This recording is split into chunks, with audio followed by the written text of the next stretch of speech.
Število ljudi, ki nimajo dostopa do čiste pitne vode, se je od leta 2000 do danes razpolovilo. A 790 milijonov ljudi še vedno nima dostopa do čiste pitne vode, to je vsak 9. človek na svetu.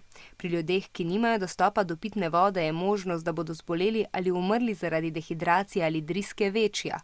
Pomanjkanje vode je še posebej nevarno za otroke. Vode primanjkuje predvsem v državah, ki so blizu ekvatorja, a največ ljudi, ki trpijo zaradi pomanjkanja vode, živi v državah podsaharske Afrike. Tam bi sicer moralo biti dovolj vode za vse, a ni denarja, da bi jo lahko po ceveh pripeljali do domov. Podobne težave imajo prebivalci nekaterih držav Srednje in Južne Amerike ter Azije. Tudi v Sloveniji, ki je z vodo bogata, je doma nima okoli 1000 oseb, polovica je otrok. Večina jih živi v romskih naseljih. Če ne bomo zaustavili podnebnih sprememb, pa se lahko zgodi, da bo čez 15 let več kot polovica ljudi živela v pomanjkanju te pomembne dobrine. Voditelji 193 držav, ki so članice Organizacije združenih narodov, so se te dni strinjali.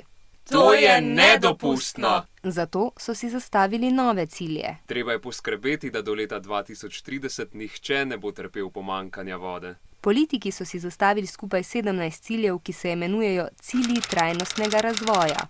Podobne cilje so si zastavili tudi pred 15 leti. Takrat so se imenovali razvojni cilji tisočletja. Tako je namen 17 ciljev trajnostnega razvoja do leta 2030 izkoreniniti skrajno revščino in zagotoviti dostop do pitne vode vsem, ne da bi s tem našemu planetu povzročali kakršnokoli škodo.